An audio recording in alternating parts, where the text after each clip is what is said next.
বাংলার বাইরে বাংলায় কথা বলায় বাংলাদেশি তকমা ফের বিজেপি শাসিত হরিয়ানার গুরুগ্রামে বাংলা শ্রমিকদের হেনস্থা। অভিযোগ, এক শ্রমিকের পোশাক খোলানো হয়, ধর্ম দেখে তবে দেওয়া হয় ছাড়। দেখুন,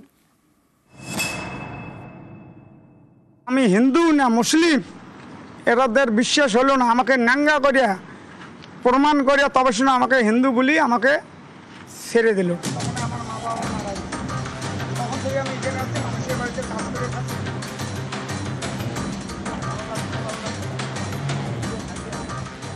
বাংলায় কথা বলায় বাংলাদেশি তকমা, হেনস্থা, এসব অভিযোগ ছিলই, এবার ধর্ম দেখে ছাড়। চাঞ্চল্যকর অভিযোগ বিজেপি শাসিত হরিয়ানার গুরুগ্রামে।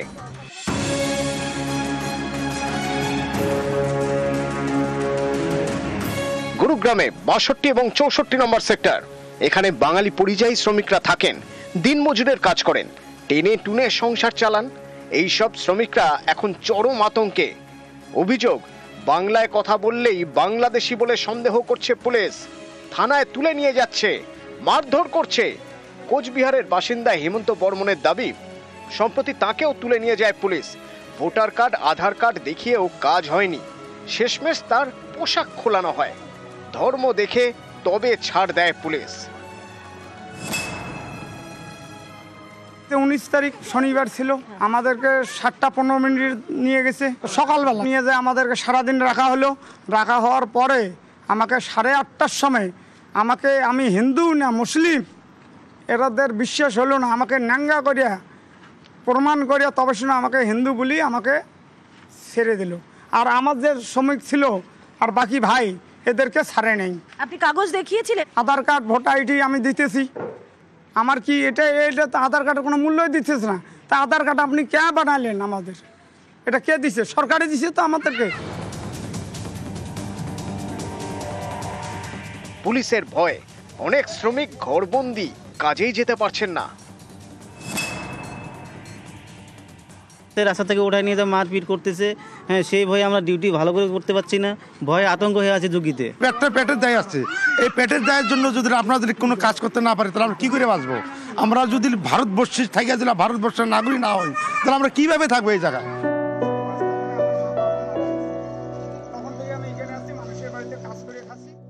অনেকে ঘরবন্দি, অনেকে ঘর ছাড়ছেন, কারণ এভাবে আর কতদিন? পরিযায়ী শ্রমিকদের দাবি, পুলিশের অত্যাচারে এখন কাজ করা দায়। রাত্রির 12টা, 12:30, 1টার সময় পুলিশ আসছে, এসে ঘর থেকে তুলে নিয়ে যাচ্ছে, মারধর করা হচ্ছে। আমার পাশের ঘরের একজনকে মেরেছে, ওনার স্ত্রী যখন বাধা দিতে যায় তো ওনার স্ত্রীকেও মারা হয়েছে। জেন্টস কনস্টেবল, এই ভয়ে তো সবাই বাড়ি চলে গেছে, 90% লোক চলে গেছে।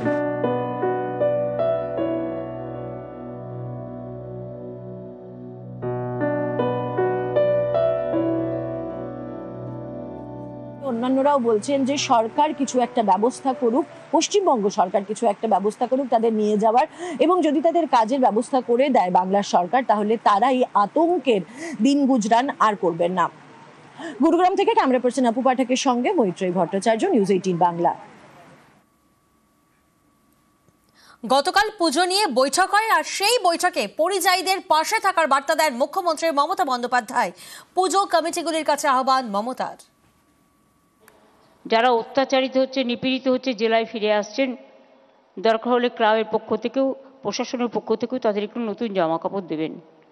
তার কারণ তারা তো তাদের সব কেড়ে নিচ্ছে এবং খুবই অত্যাচার করে ফিরে আসছে অত্যাচারিত হয়ে। কিন্তু এই অত্যাচার আমরা পছন্দ করি না, আমরা কারো উপর করব না। কেউ খারাপ কাজ করেছে বলে সেই খারাপ কাজটা যেন আমরা না করি। আমাদের সহনশীলতা, আমাদের ঐতিহ্য, এটা আমাদের সংস্কৃতি, এটা আমাদের সম্প্রীতি। ভিন রাজ্য থেকে ফেরা পরিযায়ীদের দ্রুত কাজের ব্যবস্থা করতে জেলা শাসকদের নির্দেশ নবান্নর, রাজ্যের প্রকল্পগুলির সুবিধা দিতেও নির্দেশ। গত 29শে জুলাই বীরভূমের ইলামবাজারের সভা থেকে পরিযায়ীদের ফেরার বার্তা দিয়েছিলেন মুখ্যমন্ত্রী মমতা বন্দ্যোপাধ্যায়। আমি বলছি, পরিযায়ী শ্রমিক যারা আছেন তাদের পরিবারদের বলছি, ওদের বলুন চলে আসতে। বাংলায় কাজের অভাব নেই, চলে আসতে বলুন। যে কাজ ওরা বাইরে করে সে কাজ ওরা এখানেও করতে পারে।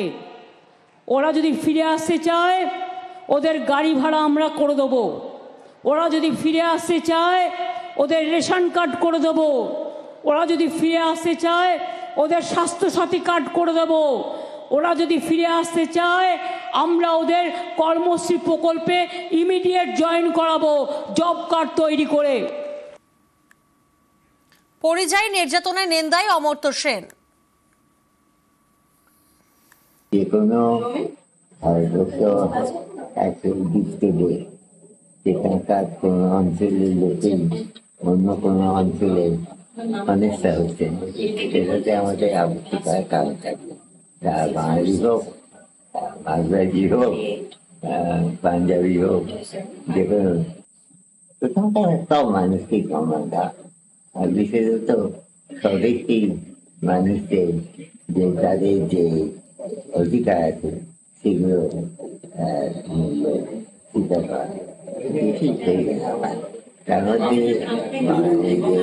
যদি অবহেলা হয় বা হয় সেগুলো আমাদের বেশি অবস্থা করার কারণ থাকে।